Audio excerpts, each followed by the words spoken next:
When officers entered, they found silence first. Then blood. Not scattered. Not chaotic. Concentrated. Room by room, the house began to tell a story no one in Lindhaven was prepared to hear. By noon, people were already saying the same thing. It had to be an outsider, a drifter, a madman, someone passing through, but the house kept refusing that explanation. Too many things were untouched. At 6:12 inches the morning, Bramble Lane still looked asleep. The hedges were wet from the night rain. The sky was pale and heavy. Nothing moved except a thin line of mist drifting across the road. Then, at the Varga house, one detail broke the stillness. The front door was standing open.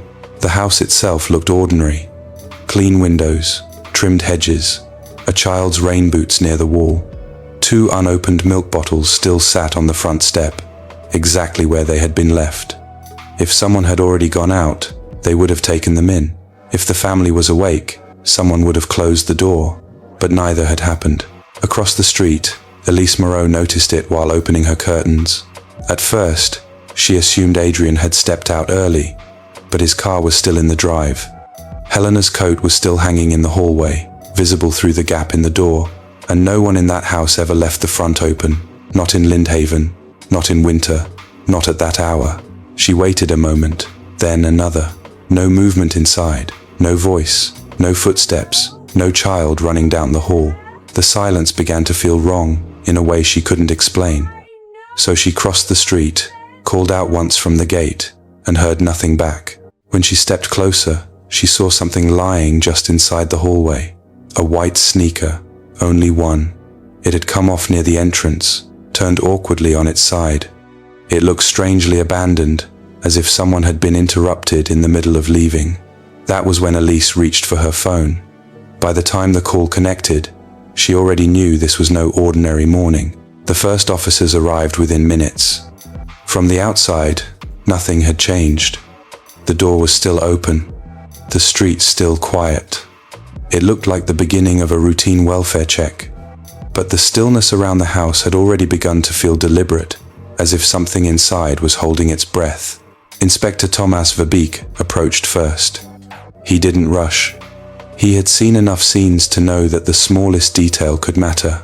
Beside him, Officer Mila Petrov scanned the exterior. No broken glass, no disturbed ground, no signs of forced entry. The house offered no resistance. It never had. Inside, the air felt still. Not just quiet stopped. The hallway was clean, almost untouched. Except for the sneaker. It hadn't moved. It hadn't been kicked aside or stepped over. It remained exactly where it had fallen, like the moment it belonged to had never finished. Thomas noticed something else. The light switch near the entrance was off. The house was still in its night state. No sign that anyone had started their morning. No kettle. No movement. No sound. If something had happened here, it had happened before the day began. Then Mila saw it first. Not near the door. Not in the hallway. Further in, a dark stain stretching across the living room floor. Not scattered. Not random. It began in one place and spread outward, controlled in a way that didn't match panic.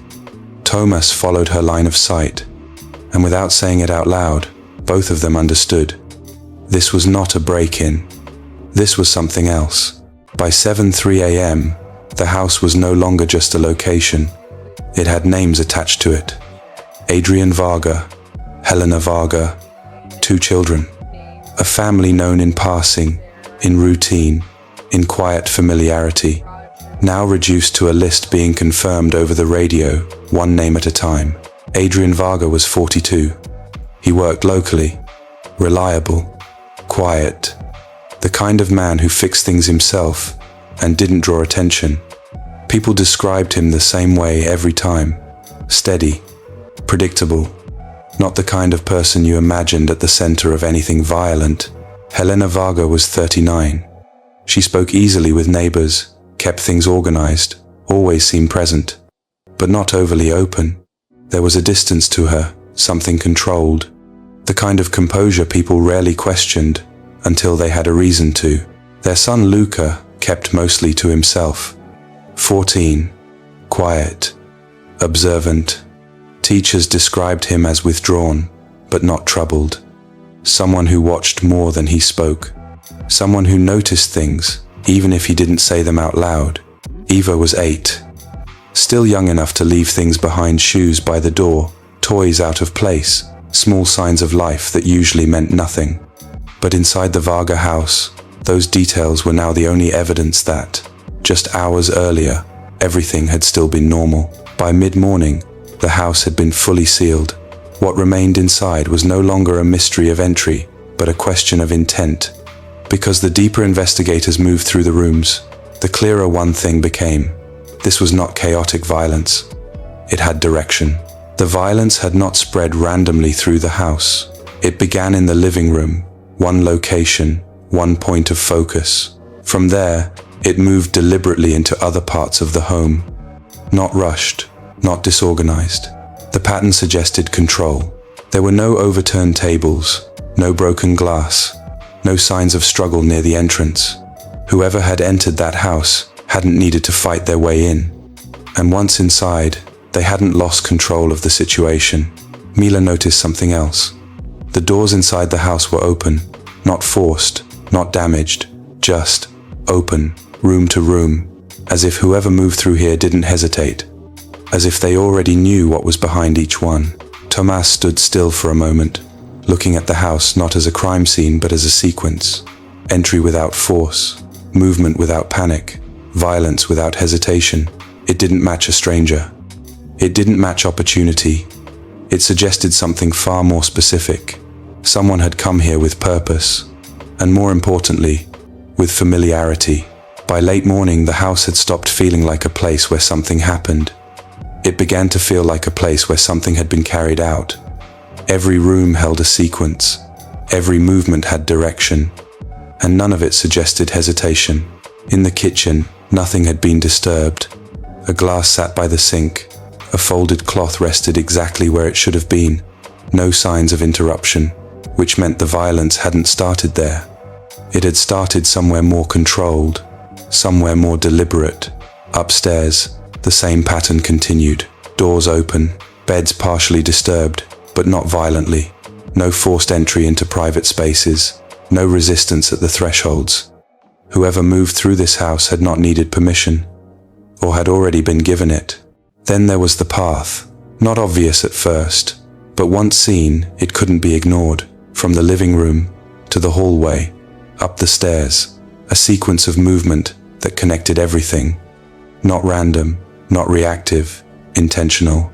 Tomas stopped at the base of the stairs. There were no signs of panic, no defensive damage, no attempts to barricade or escape. The family hadn't been reacting to a stranger.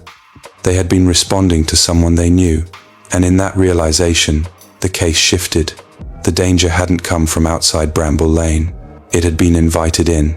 Before that morning, the Varga family existed the way most families in Lindhaven did, quietly, without incident. They were seen in passing, at the bakery, walking home, standing at their gate. Familiar enough to recognize, not close enough to question. Adrian kept to routine. Work, home, small repairs around the house. He didn't stay out late, didn't attract attention. The kind of man people trusted without thinking about it. Helena was different, more visible, more present in small social moments. She spoke easily, smiled when expected, and knew how to keep conversations light. But she rarely stayed long. She knew how to leave before anything became too personal. Luca stayed mostly in the background. At school, he spoke when necessary. At home, he kept to his room. Teachers described him as observant, not disruptive, not expressive. Someone who noticed more than he revealed. Eva was the only one who left things out of place. Shoes by the door, drawings on the table, small signs that the house was lived in, that it held something softer beneath its structure, something ordinary, something that, from the outside, looked untouched. At first, the neighbors described the Vargas the same way they always had. Quiet, polite, normal. But as the morning stretched on, the details began to shift. Small things. things that hadn't mattered before, things that only felt wrong now. Elise was the first to mention it, the night before. A light on in the living room later than usual, not unusual by itself, but it stayed on longer than she remembered, long enough that she noticed, long enough that it stayed with her. Another neighbor remembered something different. A voice, not loud, not a shout, just a conversation carried slightly further than usual in the still air. A man's voice that didn't quite match Adrian's tone. At the time, no one thought to question it. People visited, conversations happened. Nothing about it felt urgent, nothing that would make someone call the police. But now, every remembered moment carried weight it didn't have before. Then came the detail that didn't fit. Someone had seen a figure near the house late that night, not entering, not leaving, just standing near the front, as if deciding something. At the time, it meant nothing. But now, it raised a question no one could answer. Why would someone hesitate, if they already belonged there? From the outside, Adrian and Helena's marriage looked stable. There were no loud arguments, no visible fractures. But stability in Lindhaven often meant something else. It meant things were kept inside. They kept routines, dinner at the same time, lights out at the same hour. Conversations stayed practical. What needed fixing, what needed paying, what needed doing. The kind of structure that leaves little space for anything else. Neighbors couldn't recall the last time they saw them argue, but they also couldn't recall the last time they saw them relax together. There was always a distance, controlled, managed, never openly broken, but never entirely whole. There had been small changes in the weeks leading up to that night. Helena spent more time outside the house, longer walks, longer conversations at the gate. Adrian stayed inside more, working, fixing things that didn't seem broken. No one reported a crisis. No one described a breaking point. But the absence of conflict wasn't evidence of peace. It was something quieter, something harder to see. And in cases like this, what remained unspoken often mattered more than what was said. Inside the Varga house, the silence wasn't empty. It was structured, the kind that builds slowly over time, until it becomes the normal sound of a place. Luca had learned to live inside it. At school, he watched more than he spoke. At home, he listened, not to conversations, but to the spaces between them, doors closing, footsteps pausing, the subtle shifts that told him when something wasn't right. Eva didn't notice the same things. She moved through the house without hesitation, leaving doors open, leaving things behind. Still young enough to believe that silence meant calm, but even she had begun to change. Teachers mentioned moments where she hesitated, paused before answering. Small breaks in her usual rhythm, not enough to alarm anyone, but enough to suggest she was starting to feel something she couldn't explain. There were no reports of fear, no calls for help, no signs that the children believed they were in danger, which meant that whatever entered that house that night wasn't something they recognized as a threat, at least not at first. The name didn't come up immediately. It surfaced slowly, in passing, in half-remembered conversations. A man who had been seen around the Varga house often enough to feel familiar, but not close enough to be questioned. Martin Halleck, 34. He lived 2 streets away, worked irregular hours, known to help with small repairs. The kind of presence that fit easily into routine without drawing attention. Neighbors remembered seeing him there more than once, not always invited inside, sometimes just at the gate, talking, waiting, as if the boundary between being welcome and being tolerated wasn't always clear. Some described him as helpful, others as persistent, the kind of man who stayed a little longer than necessary, who returned more often than expected, not enough to alarm anyone, but enough to be remembered. At the time, Martin was just part of the background, another familiar face in a small town. But inside the Varga house, the pattern of movement, the lack of resistance, and the quiet acceptance of someone entering without force began to suggest something else. Not a stranger, not an intruder, someone already known. By the second day, the investigation shifted from what happened to when it happened. Every movement inside the house was mapped backward. every known moment placed into sequence. Because somewhere between the last normal hour and the first sign of violence, something had changed. The last confirmed normal moment came early in the evening. Lights on, curtains open, routine intact. Nothing unusual from the outside, nothing that suggested the night would end differently than any other. Then came the shift. The living room light that stayed on longer than usual, a voice that didn't quite match, a figure seen outside the house, none of it urgent at the time. But placed together, it formed the first break in routine. There were no calls placed from inside the house, no messages sent, no signs that anyone had tried to reach out, which meant whatever began that night began without immediate fear. The estimated time of death placed everything later, hours after the last normal sighting, which meant the person who entered that house hadn't forced their way in under pressure. They had been allowed in, and they had stayed long enough for everything to unfold. The conclusion came quietly, not from one discovery, but from the absence of one. There was no forced entry, not at the door, not at the windows, not anywhere. The house had not been broken into. It had been opened. Windows told the same story. Sealed, latched, untouched. No pry marks, no fractures. Whoever entered that house had not needed to find a way in. They had been given one. There were no signs of panic near the entrance, no overturned furniture, no defensive damage. The first moments inside that house had been calm, controlled, almost routine, which meant something more specific. The door had likely been opened by someone inside, someone who didn't feel threatened, someone who recognized the person on the other side. Tomas didn't say it immediately, but the pattern was no longer theoretical. This wasn't a case of intrusion, it was a case of access. And access, in a place like Lindhaven, only came one way: through trust. By the third day, statements began to overlap. The same details repeated, the same timeline confirmed, until one version didn't match the rest. It wasn't obvious at first, just a small difference. But in a case built on quiet details, even a small shift mattered. One neighbor insisted the figure outside the house had been there only briefly. A pause, a hesitation, then gone.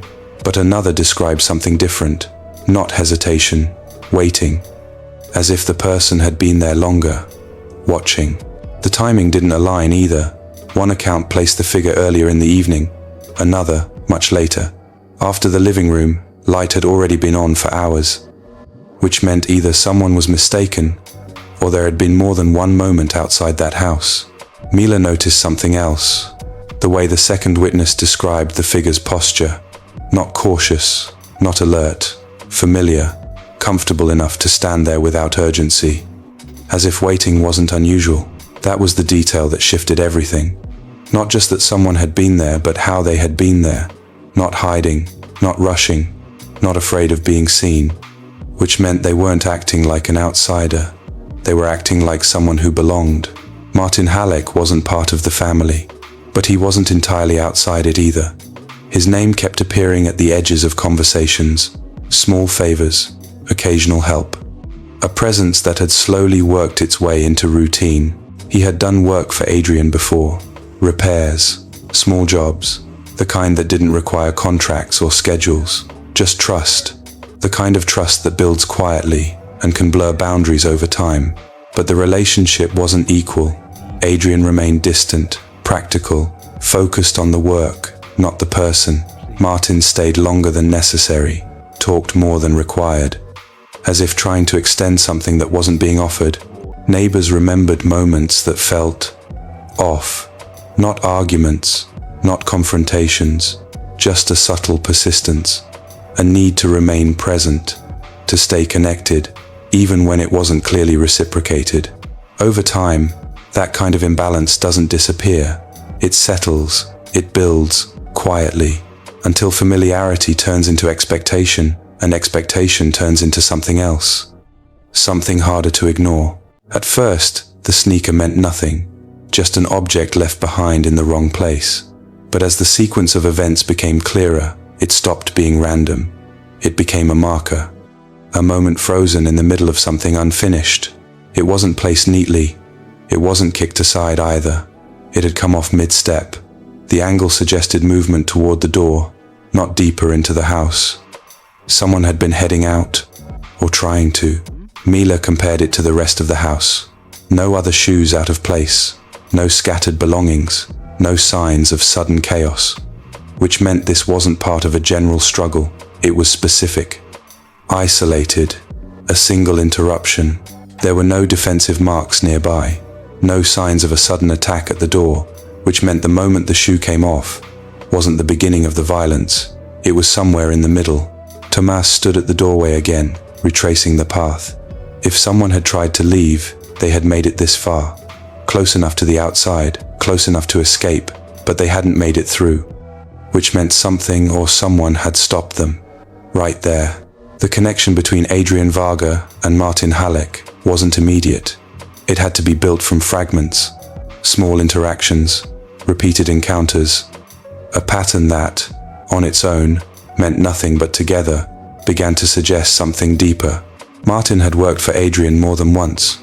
Not formally, no contracts, just small jobs, repairs, maintenance, things Adrian preferred to keep local. It was practical, efficient, and, at the time, unremarkable. But the more investigators looked, the more the balance seemed uneven. Adrian kept the relationship limited, work only, brief exchanges, no invitation beyond what was necessary. Martin didn't follow the same pattern. Phone records added something new, not frequent calls but repeated attempts, missed connections, messages that weren't always answered, a pattern of reaching out that wasn't consistently returned. It wasn't confrontation, it wasn't conflict, not on the surface. But beneath it, something had been building, a one-sided connection, a growing imbalance. And in cases like this, that kind of imbalance rarely stays quiet forever. Up to that point, Helena had been seen as part of the background, present, polite, distant. But as the investigation deepened, her position in the pattern began to shift, not outwardly, but in the spaces between interactions. Witnesses placed her at the center of more conversations than expected, not long ones, not personal ones, but enough to suggest she had been the point of contact, the one who answered the door, the one who spoke first. Neighbors remembered her interactions with Martin more clearly than Adrian's. Not emotional, not intimate, but consistent, measured, enough to maintain familiarity, not enough to define it. Phone records confirmed it. Not frequent, not constant, but present. Calls that connected, messages that were answered. A line of communication that didn't exist in the same way with Adrian. It didn't suggest a relationship, not in the way people would expect, but it suggested access, familiarity, recognition, the kind that would explain why a door might open without hesitation, and why the person standing outside wouldn't feel like a threat. For a brief time, the possibility of an outsider still existed, a passing figure, someone unknown, someone who had slipped in and out without leaving a trace. But the house had already begun to reject that idea. There were no unknown fingerprints, no foreign DNA, nothing that suggested someone from outside Lindhaven had passed through unnoticed. Everything found inside the house belonged there, or had been there before. Even the movement through the house confirmed it. No hesitation at doorways, no searching, no mistakes. The person inside had known exactly where to go and how to move without interruption. The timeline reinforced it. The door had been opened from the inside. The first moments had been calm. No resistance, no alarm. Whoever stood on the other side had not been a threat at first glance. By the end of that day, the theory no one wanted to accept became unavoidable. The danger had not entered that house from the outside. It had come from within the circle of trust. And once inside, it had been allowed to stay. For a brief time, the possibility of an outsider still existed. A passing figure, someone unknown, someone who had slipped in and out without leaving a trace. But the house had already begun to reject that idea. There were no unknown fingerprints, no foreign DNA, nothing that suggested someone from outside Lindhaven had passed through unnoticed. Everything found inside the house belonged there, or had been there before. Even the movement through the house confirmed it. No hesitation at doorways, no searching, no mistakes. The person inside had known exactly where to go and how to move without interruption. The timeline reinforced it. The door had been opened from the inside. The first moments had been calm. No resistance, no alarm. Whoever stood on the other side had not been a threat at first glance. By the end of that day, the theory no one wanted to accept became unavoidable. The danger had not entered that house from the outside. It had come from within the circle of trust. And once inside, it had been allowed to stay. By the fourth day, the investigation no longer searched for possibilities. It began narrowing toward a single direction. Not just who had been inside the house, but why they had stayed. Because the violence, the movement, the timing, it all pointed to something that had been building long before that night. Martin's presence was no longer incidental. It had weight, frequency, pattern, and more importantly, it had expectation. The kind that forms when familiarity is mistaken for something deeper. Helena's role complicated that pattern, not through intention, but through access. She had answered, she had responded, she had allowed a line of communication to exist where Adrian had kept distance. And sometimes, that difference is enough. Investigators began to understand the imbalance. Martin reaching outward, Adrian holding distance, Helena maintaining a controlled connection somewhere in between. It wasn't a relationship. It wasn't a conflict. But it was enough to create something unstable. It didn't need a single moment to trigger it. No argument, no visible break, just time, accumulation, expectation meeting distance. And eventually, something shifted. Not suddenly, but enough that when Martin stood outside that door that night, he wasn't just visiting. He was arriving with something already unresolved. The final evening began like every other. No urgency, no visible tension. The house was lit from within, warm against the cold outside. Inside, the family moved through familiar routines, unaware that the pattern was about to break. Dinner passed without incident, plates cleared, conversations minimal, practical, nothing raised, nothing resolved. The kind of quiet that had become routine. As the evening settled, the house divided into its usual spaces. Luca retreated upstairs. Eva remained closer to the living room. Adrian stayed occupied. Helena moved between rooms, maintaining the structure of the night. Outside, the street remained still. One house lit longer than the others. One window glowing into the night. A small detail, the kind that only stands out later. At some point, someone approached the house. Not hurried, not hidden, just a figure moving through a space they already understood. And when they reached the door, they didn't need to force it. They only needed to wait. The door opened without resistance. No raised voices, no sudden movement. For a moment, everything remained calm. The kind of calm that only exists when danger hasn't been recognized yet. The first minutes were contained. Conversation, movement into the living room, no signs of struggle, no attempt to leave. Whatever was said kept everything in place. At some point, the shift happened. Not loud, not sudden, but enough to change the direction of everything that followed, from conversation to something else. The movement through the house began after that, from the living room into the hallway, up the stairs, not rushed, not chaotic, each step following the last with deliberate control. By the time anyone inside understood what was happening, it was already in motion.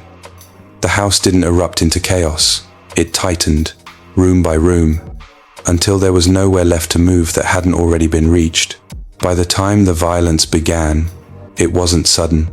It had already been forming, in silence, in expectation, in moments that had repeated long before that night. What happened inside the house wasn't just an action, it was a release. The pattern of the attack suggested something deeper than control. It showed persistence, repetition, not just an attempt to end something, but an inability to stop once it had begun. This wasn't the behavior of someone improvising.